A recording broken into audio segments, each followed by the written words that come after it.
Hello বন্ধুরা, আশা করি সবাই ভালো আছেন। তো আমরা চিংড়ি মাছের মালাইকারি তো সবসময় খেয়েই থাকি। তো আজকে আমি বানাবো শাহি চিংড়ি। এখানে চিংড়ি মাছগুলো ভালোভাবে আমি ধুয়ে পরিষ্কার করে আর এখানে আমি কাবাব স্টিক দিয়ে নিয়েছি। দিয়ে লবণ হলুদ দিয়ে চিংড়ি মাছগুলোকে ভালোভাবে ভেজে নেব। চিংড়ি মাছগুলো আমি একটু লাল লাল করে ভেজে নেব।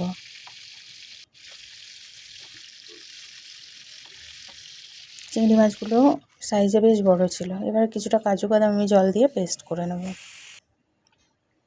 এবার একটা কড়াইতে তেল গরম করে আমি দালচিনি, তেজপাতা আর এলাচ দিয়ে এটাকে একটু নাড়াচাড়া করে নিয়ে আমি ফ্লেমটা লো রেখে 1 চামচ আদা রসুন বাটা দিয়ে দেবো। এটাকে একটু নাড়াচাড়া করে এটাকে রেখে দেবো। এক সাইডে আমি একটু দই, তার মধ্যে লবণ, হলুদ, লঙ্কার গুঁড়ো, কাশ্মীরি লঙ্কার গুঁড়ো, জিরে গুঁড়ো আর ধনে গুঁড়ো দিয়ে আমি এটাকে ভালোভাবে মিশিয়ে নেব।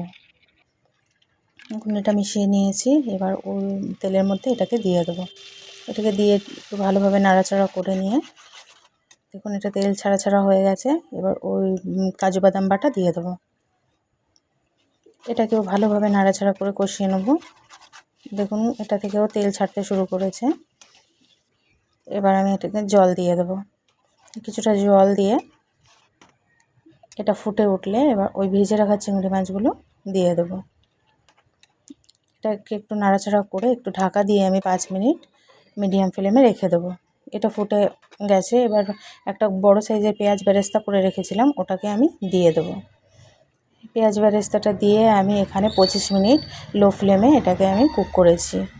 এবার 1 চামচ চিনি দিয়ে দিলাম আর দিয়ে দেবো ফ্রেশ ক্রিম। আর ফ্রেশ ক্রিম দিয়ে হাফ কাপ মতো জল দিয়ে দেবো। দিয়ে এটাকে আবার ভালোভাবে নাড়াচাড়া করে 5 মিনিটের জন্য আমি ঢাকা দিয়ে লো ফ্লেমে রাখবো। এবার এটা রেডি।